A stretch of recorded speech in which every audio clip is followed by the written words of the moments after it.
it, select automatic would change that to black.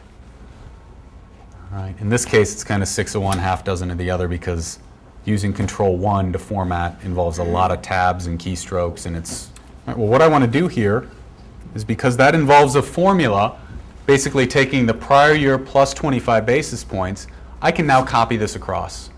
I don't have to enter that formula 4 more times. I'm going to use my fill right to fill that across, Control R. And when you initially do this, it's going to show you actually the wrong values. All right, because we know 4.25 plus 0.25% would be 4.5. Why are these values off? Because we're in manual mode. Excel doesn't calculate formulas until you tell it to. To get it to calculate, we want to hit F9, and then your numbers should look like this. It should range from 4.25% in year 1 to 5.25% by the end of year 5.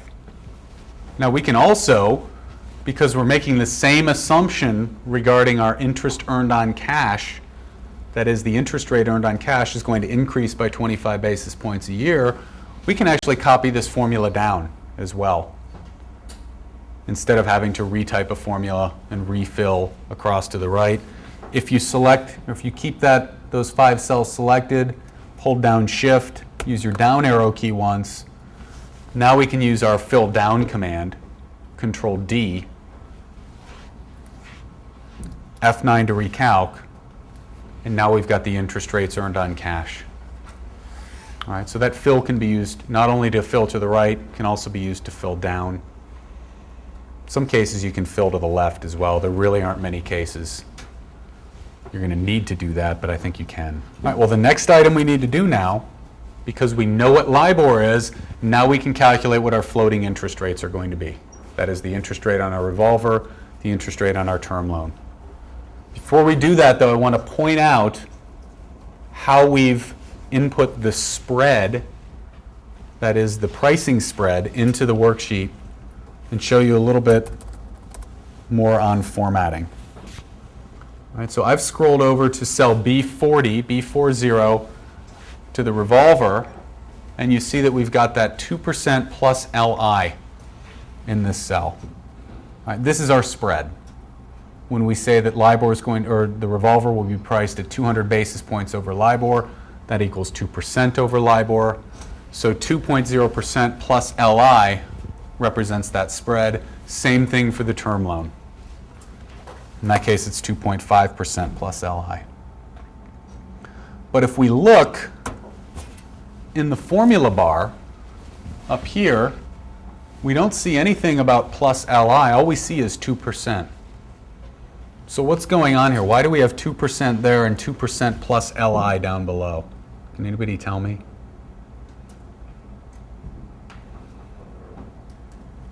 Basically what we've done is we've used a custom format. Okay, we've used a custom format to specify that whatever we type in that cell, whether it's 2% or 5%, add on to that the text plus LI.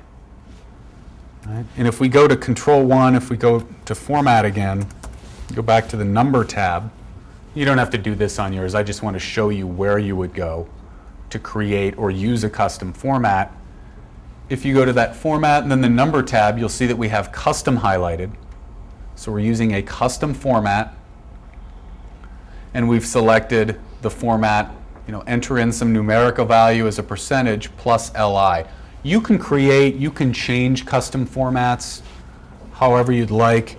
If you wanted to change this, maybe say plus LA, plus LO, plus whatever, you can go into that line item where it says type, and you can alter what that custom format is going to look like.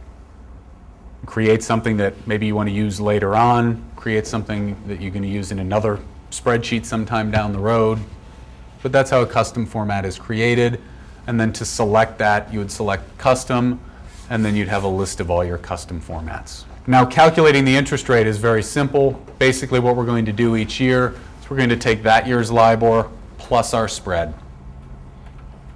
We'll do the same in year 2, 3, 4, 5. We'll do the same for the term loan because that also floats over LIBOR. So for year one, the revolver, I want to say equals H37. And when I say H37, it doesn't mean you need to type in H37. The easier way is most usually to scroll up and select it with your arrow keys. Equals H37 plus B40. Right, but just like yesterday, before you hit enter, think for a second. We want to copy this across.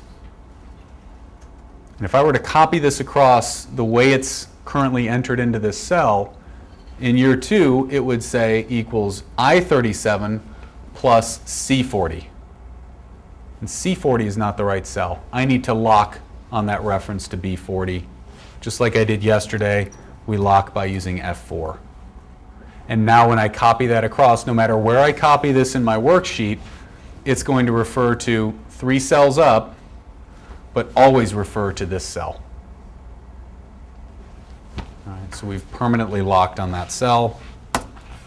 We should have 6.25 in year one, 6.25%. Now let's fill that to the right. Hit F9 to recalc. And I want to make sure everybody got the right numbers. So it should be 6.25 in year one, going to 7.25 in year 5.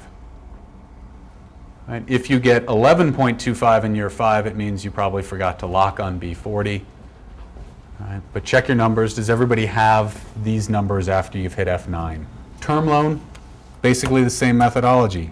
Equals H37 plus our spread, which is B41 in this case. We want to lock on B41, and then we're going to fill that to the right, F9 to recalc. And every year, your term loan should be priced at 50 basis points above your LIBOR because it's got a 50 basis point higher spread. The last item we need is our unsecured debt. And remember back to the assumptions page or our instructions page, our unsecured debt does not float, it's simply fixed. It's going to be fixed at 12%. Out here in these 5 periods, rather than entering 12 as a hard code, what I want to do is link over to here and hit F4 to lock, and then we'll fill that across to the right. Okay, you could also link to the prior year. You could also copy one of these across. All right, if you were to copy this one across, you'd probably run into a problem when you pasted it because it's got that border on the right side of the cell. I'm going to show you how to deal with that in a minute. All right. But best thing to do, just link over to cell B42, which is that interest rate, lock on that, and then fill that across to the right. And you should have 12% every year. Then the last thing we need to do on our instructions tab, or assumptions tab, and then we're going to take a break, we need to specify our amortization on our term loan and our unsecured debt. Okay, a revolver is not typically amortizing debt. A revolver, like we said earlier, credit card for a company, we pay it down, we borrow it as we need it or as we've got the capacity to repay. All right, so those principal payments are based on our availability of cash. There's no amortization. Term loan, we said we're going to amortize $20 million a year, and the unsecured debt is interest only. So we'll enter 20, we'll enter 0, and then we can fill those both across to the right.